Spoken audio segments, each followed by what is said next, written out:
네, 진사로입니다. 47회 한능검 기본 41번부터 마지막 해설 강의를 진행하도록 하겠습니다.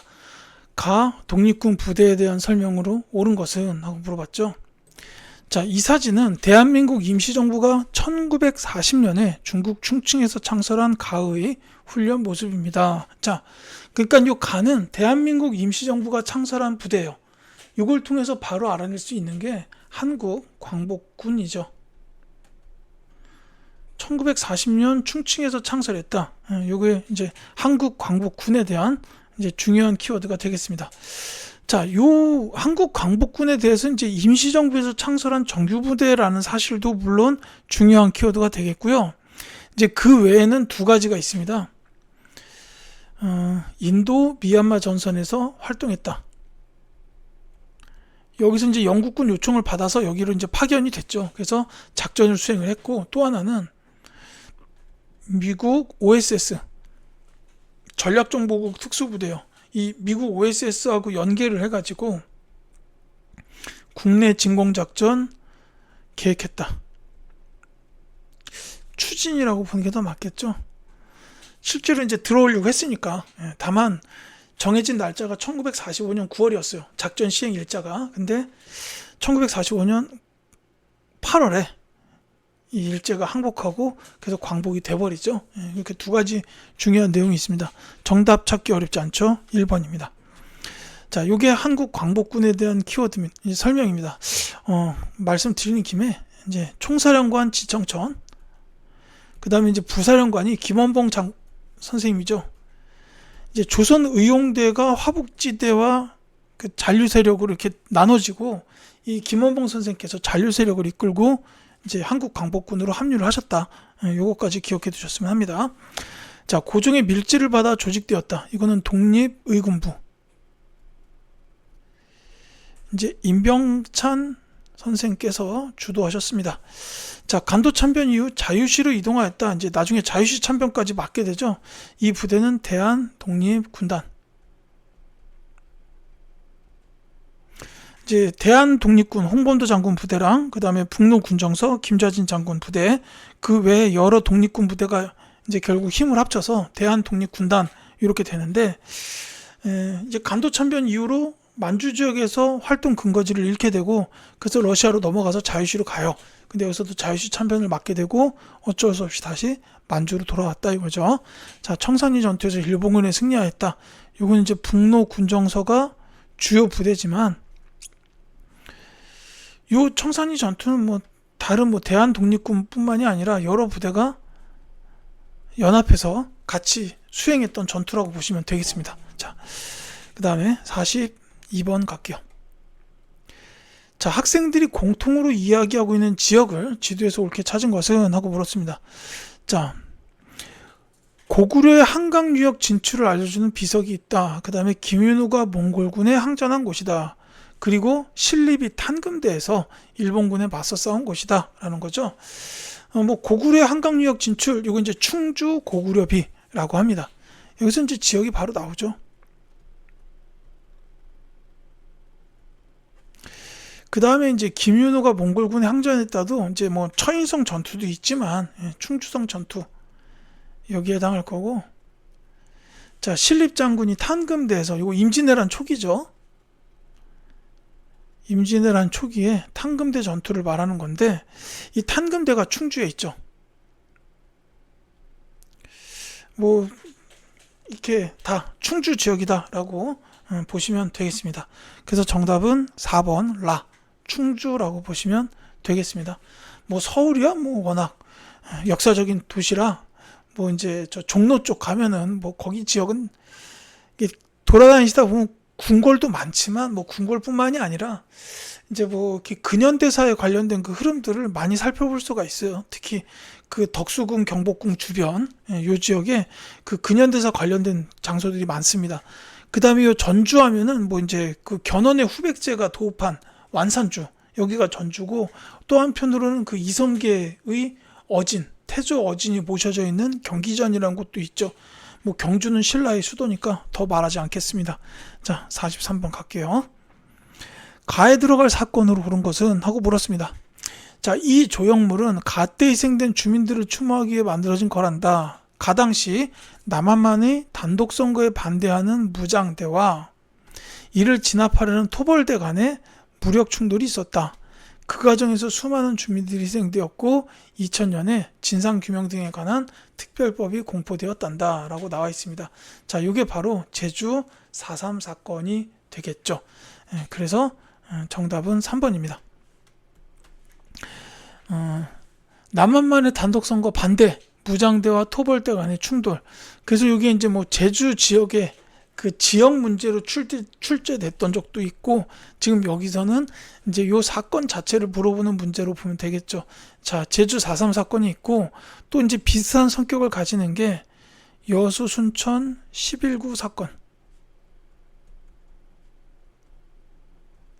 그러니까 이제 그 분단을 반대했다라는 거예요. 뭐 이제 이 여수 순천 11구 사건 같은 경우에는 그 이제 50 총선거 이후에 일어나긴 했지만 역시나 비슷한 성격이라고 보시면 되겠습니다. 자, 원산 총파업, 요거는 이제 1929년인데 노동쟁의 사건이죠. 총파업이니까. 그 라이징 선이라는 미국 석유회사 있었는데, 원산에 있었는데, 이 회사의 그 일본인 작업 감독이 한국인 노동자를 구타하는 일이 발생을 해요. 그러니까 이 한국인 노동자들이 집단적으로 총파업을 벌였죠. 뭐 구타하는 건 잘못된 거니까 당연히. 그래서 총파업을 벌였습니다. 노동자의 권리 외치고 막 이랬죠. 그래서 이제 이 총파업은 그 전 세계 나라들로부터 이제 지지를 받았어요. 그래서 프랑스, 심지어 일본 이런 나라들의 노동 단체로부터 격려 전문을 받았다라는 거 기억해 두시고, 이 제암리 사건이라고 되는데 이건 제암리 학살 사건입니다.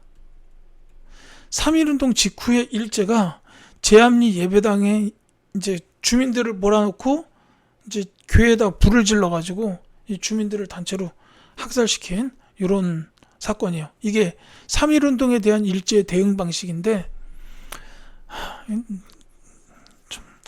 할 말은 많지만 하지 않겠습니다. 자, 그 다음에 이 부마 민주항쟁의 경우에는 이제 1979년에 있었어요. 이 김영삼 당시 야당 총재의 국회의원직 제명 때문에 촉발됐던 부산과 마산 지역의 민주항쟁이었습니다. 이 처리를 두고 박정희 대통령의 최측근이었던 김재규와 차지철이 대립하다 김재규가 박정희 대통령과 차지철을 총으로 쐈던 11.6 사태가 일어나게 되고, 이걸 계기로 해서 유신체제가 끝나게 됐다. 이 정도로 말씀을 드릴게요. 자, 44번 가겠습니다. 가에 들어갈 사진으로 오른 것은 해가지고, 자, 50 총선거 실시랑 가, 그 다음에 반민족행위 특별조사위원회 활동, 요건 이제 줄여서 반민특위. 자, 50 총선거를 통해서 재헌국회가 만들어지죠. 그리고 그 재헌국회가 그 만들었던 법 중에 반민족 행위자 처벌법이 있었어요. 이제 그 법에 근거해서 반민특위가 구성이 됐다라는 건데, 그러니까 요 사이에 들어갈 내용이다라고 보면 되겠죠. 이 반민특위가 활동한 거는 이승만 정부 때요. 이게 이제 50 총선거가 실시되면서 이때 재헌 국회의원들이 먼저 뽑히고, 이들이 간선제 선거를 통해서 이승만을 대통령으로 뽑았어요. 그러니까 이때는 국회의원들이 대통령을 뽑는 간선제로 시작을 했었다라는 얘기죠. 그래서 이제 선지를 보시면 이거 관련된 내용이 대한민국 정부 수립 2번에 있습니다. 이때 이제 이승만 대통령이 이제 초대 대한민국 대통령이 되었다라는 거죠. 자, 베트남 전쟁 파병은 박정희 정부이기 때문에 요 반민특위 활동보다 뒤입니다. 그 다음에 신탁 통치 반대 운동을 전개한 거는 이제 그 모스크바 3국 외상회의 직후에 있었던 일이기 때문에 이 50 총선거보단 전의 일이에요. 1차 미소공동위원회 개최 역시 50 총선거 전이었습니다.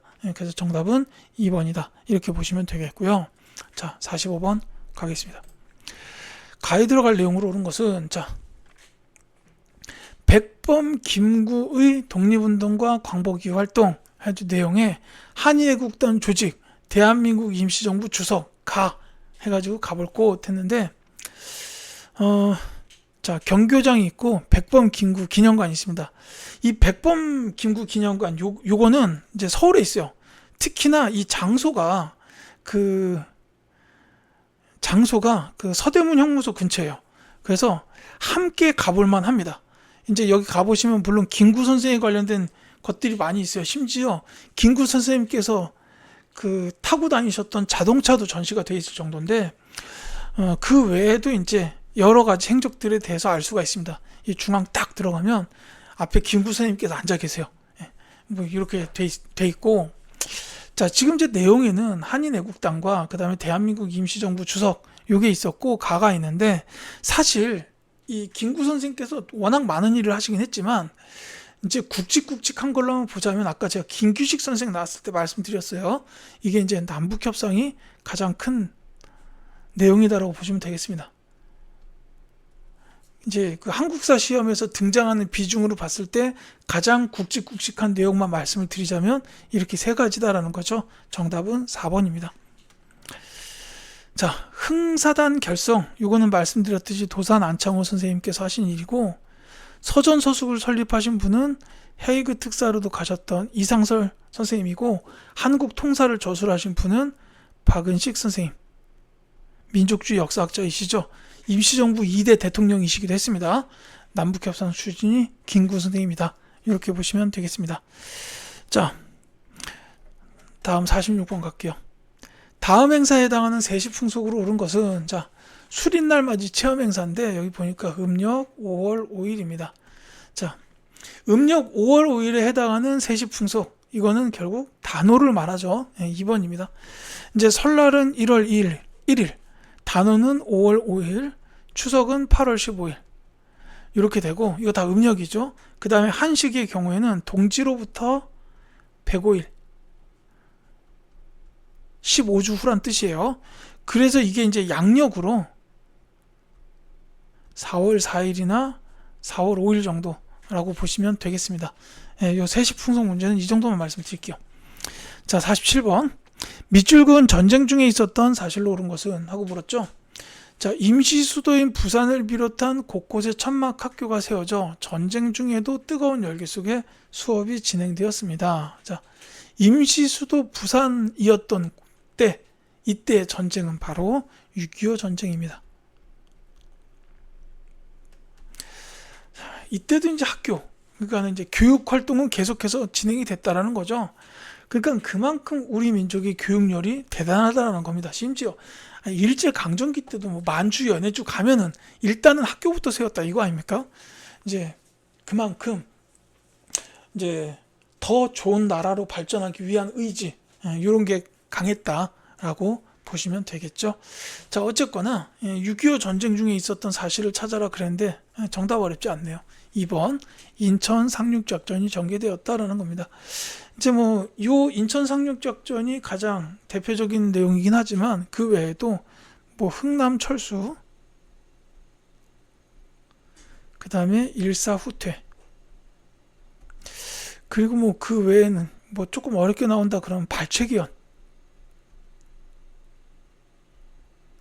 이승만 정부에서 시행한 대통령 직선제 개헌, 요걸 말합니다. 이런 게 6.25 전쟁 중에 있었다 정도로 보시면 되겠네요. 자, 금형실명제가 실시된 거는 김영삼 정부. 자, 여수순천 11구 사건, 제가 아까 제주 4.3 사건 나왔을 때 말씀드렸는데 이게 이제 1948년에 있었어요. 그러니까 대한민국 정부 수립 직후에 있었던 일이다라는 거고, 이 조선건국준비위원회가 조직된 거는 그냥 광복 당일이에요. 1945년 8월 15일. 이때 이제 여운형 선생님께서 이 조선건국준비위원회 조직하셨습니다. 그리고서 이게 이제 조선인민공화국으로 이렇게 수립이 선포가 돼요. 이게 조직된 거는 이제 광복이 됐으니 조선총독부는 나가야죠. 그럼 조선총독부가 나가면 당장 행정과 치안에 공백이 생겨요. 그걸 그 행정과 치안을 맡기 위한 조직으로 조선건국준비위원회를 이제 여운형 선생님께서 조직했다라는 건데, 그래서 이제 나중에 그 조선인민공화국 정부 성격의 이 조선인민공화국을 선포하죠. 이거 지금 북한의 그 조선민주주의인민공화국 아니에요. 이 조선인민공화국을 선포를 하는데, 이제 뒤이어서 미국이 이제 38도선 이남에 미 군정이 들어오면서 이제 우리나라 사람들이 만들었던 조직을 전부 다 인정하지 않습니다. 이제 대한민국 임시정부마저도 부인하고 조선인민공화국 너네 뭐냐? 인정하지 않아요. 인정하지 않으면서 자기네가 이제 직접적인 군정, 정치를 이끌어가면서 이때 이제 치안과 행정을 하기 위해서 친일파들을 등용을 해요. 여기서부터 이제 꼬이기 시작했다라고 보면 되겠습니다. 자, 48번 갈게요. 가민주화 운동에 대한 설명으로 오는 것은 하고 물어봤죠. 자, 주제는 가예요. 근데 장소랑 사진을 보니까 자, 구 남영동 치안본부 대공분실 박종철 학생이 물고문을 당한 끝에 사망한 장소라고 돼 있고, 자, 이한열 기념관 해가지고 최루탄에 맞아 사망한 이한열 학생의 민주항쟁을 기념하기 위한 장소, 그 다음에 대한성공회 서울주교 좌성당, 여기는 이제 그 범국민 대회가 개최된 장소다라고 나와 있죠. 자, 박종철 학생 나왔고요. 이한열 학생 나왔습니다. 이거랑 관련된 거는 민주화 운동 중에 1987년에 있었던 6월 민주항쟁이죠. 자, 이거랑 관련된 게 뭐 이제 선지에서 찾아주면 되겠습니다. 이 6월 민주항쟁 결과로 6.29 선언이 나오게 되죠. 6.29 민주화 선언. 이제 당시 여당 대표였던 노태우 이분이 국민들의 뜻에 따라 대통령 직선제로 헌법을 개헌하겠습니다라고 한 거예요. 자, 그래서 이게 5년 단임 직선제, 이걸로 이제 헌법이 바뀝니다. 지금의 헌법 그 대통령 선거 제도죠. 3번. 이게 정답입니다. 자, 대통령이 하야하는 결과를 가져왔다. 이거는 이제 4.19 혁명이라고 보시면 되겠고, 유신체제가 붕괴되는 계기가 되었다. 이건 이제 그 민주화 운동으로 보자면 부마 민주항쟁이에요. 아까 나왔죠. 그 다음에 신군부 비상기업 확대에 반대하 일어났다. 이게 이제 그 5.18 민주화 운동입니다. 다른 지역에서도 민주화 운동이 일어났었는데, 이제 다른 데서는 뭐 계엄군이 뭐 위협을 하고, 야, 해산해라, 안 그러면 이제 총으로 쏘겠다, 뭐 이렇게 했을 거예요. 그러니까 다른 지역은 이제 사그라들었는데, 이 유독 광주에서 이제 시민군이 끝까지, 시민군이 먼저는 아니에요. 광주에서 이제 저항을 하니까 이제 그 계엄군이 투입이 돼요. 그래서 이제 그 교전이 일어나죠. 그러니까 이제 시민들도 자발적으로 시민군을 조직하게 됐고, 이후에 이제 공수부대가 투입되면서 무차별적으로 진압을 하게 됐다라고 보시면 되겠습니다. 자, 49번 갈게요. 가에 들어갈 사진으로 오른 것은 하고 물어봤죠. 자, 1970년대 대한민국 사진전 경제 분야. 자, 경부 고속도로 개통, 그 다음에 포항 종합제철 공장 준공, 이렇게 나왔는데, 이게 이제 1970년대라고 돼 있으니까 이건 이제 박정희 정부, 특히 유신 체제가 많이 포함이 될 거예요. 이때는 박정희 정부에서 주로 했던 게 중화학공업 육성이에요.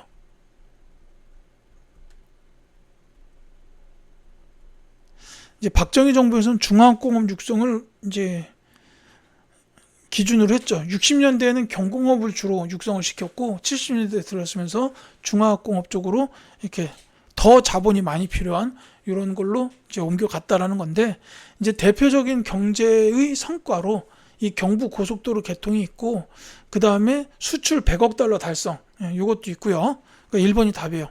그리고 또 한 가지 이제 경제개발 5개년 계획을 지속적으로 추진했다라는 게 있습니다. 정답은 1번이고요. 자, 서울올림픽 대회를 개최했다. 이거는 이제 뭐 경제 분야에 들어갈 사진은 아니겠지만, 이건 이제 정부로 따지면 노태우 정부. 경제협력개발기구에 가입했다. 이건 이제 김영삼 정부죠. 이게 이제 뭐 제가 이 시기는 정확히 기억을 합니다만, 이때 이제 OECD에 가입을 하고서 우리나라도 드디어 선진국 대열에 들어섰구나라고 했는데, 이제 저로부터 2년인가? 이제 김영삼 정부 말기에 IMF 구제금융이 딱 터져요. 그래서 이제 그때 나왔던 얘기가 뭐냐면, 우리나라가 샴페인을 너무 일찍 터뜨렸다라는 거였습니다. 우리 아직 선진국 아닌데, 경제적으로 취약한 부분이 많은데 OECD 가입하면서 너무 우리가 그 단기적 성과에 취했다, 그래서 3페인을 일찍 터뜨렸다. 뭐 이런 얘기가 나왔었습니다. 자, 아시아 태평양 경제협력체, 즉 에이펙 정상회의인데 요거는 노무현 정부 때예요. 자, 그 다음에 50번 가겠습니다. 밑줄은 정부의 통일 노력으로 오른 것은 하고 물어봤죠. 제목, 남북 정상회담이 처음 열린 날. 자, 이것이 실제 사진, 그러니까 저는 영상으로 실시간 영상을 봤어요. 엄청 충격을 받았던 영상이었는데, 자, 어쨌든 오늘 김대중 대통령과 북한 김정일이 평양에서 만났습니다. 어른들은 너무나 감격적인 날이라고 좋아하셨습니다. 자, 정부는 앞으로 북한과의 교류를 더욱 많이 할 것이라고 하고 넷또래들 하루빨리 만나고 싶습니다. 이런 일은 아직까지 일어나지 않았죠. 자, 어쨌거나 이거는 김대중 정부고요. 자, 이 김대중 정부의 통일 노력인데 지금 이 김대중 대통령과 김정일이 이렇게 만나게 된 게 1차 남북 정상회담. 그리고 이 뒤이어서 6.15 남북 공동선언이 나오죠. 6.15 남북 공동선언. 그 정답은 금방 나와요. 3번이고요. 요 외에 이제 금강산 관광. 그 다음에 그 개성공업지구 합의. 이런 것들이 있다라고 기억해 두시면 되겠습니다. 이 금강산 관광이 이때는 해로 바닷길 이렇게 되고 개성공업지구를 합의했어요. 건설하게 합시다라고 합의를 했다라는 거고 이게 노무현 정부로 이어져요. 노무현 정부 때는 이 금강산 관광을 육로로 하게 됩니다. 제가 이제 말씀드리지만 이때부터 저는 군대에 있었어요. 그러니까 이때는 장교 훈련을 받고 있던 때였고 이 김대중 정부 노무현 정부 때 이제 장교로서 하필이면 이제 동해안 최전방 강원도 고성군 지역이 있었습니다. 그래서 이 금강산 육로관광 길이 뚫리는 것도 봤고 이쪽으로 관광버스가 지나가면서 육로관광 가는 사람들도 많이 봤어요. 이제 그렇고 이 개성공단 착공도 노무현 정부 때다. 이렇게 보시면 되겠습니다. 자, 다른 거 말씀드릴게요. 남북조절위원회를 개최하였다. 이거는 이제 박정희 정부 때 7.4 남북 공동성명 체결, 거기서부터 남북조절위원회 개최가 나오게 됐죠. 남북한 유엔의 동시가입은 노태우 정부. 그 다음에 최초로 남북 간 이산가족 상봉을 성사했다. 이거는 전두환 정부 때 일입니다. 자, 이렇게 해서 47회 한국사 능력검정시험 기본에 대한 해설 강의를 모두 마치겠습니다. 제가 이제 이 한능검 해설 강의 관련해서 유튜브를 하기로 이렇게 이제 마음을 먹은 뒤로 세웠던 1차적인 목표가 이제 이로써 완성이 됐습니다. 그러니까 이제 한능검 기본과 심화에 대한 해설 강의를 전부 업로드하겠다라는 그 목표가 이제서야 달성이 됐네요. 뿌듯함을 느끼고 이제 이 이후에는 이제 한능검 고급과 중급 요 이전 시험에 대한 해설 강의를 계속하여 업로드를 하도록 하겠습니다. 자, 지금까지 강의 들어주신 학생 여러분들께 진심으로 감사드리고요. 저는 이제 한능검 고급과 중급 요 시험 컨텐츠를 통하여 또 찾아뵙도록 하겠습니다. 감사합니다.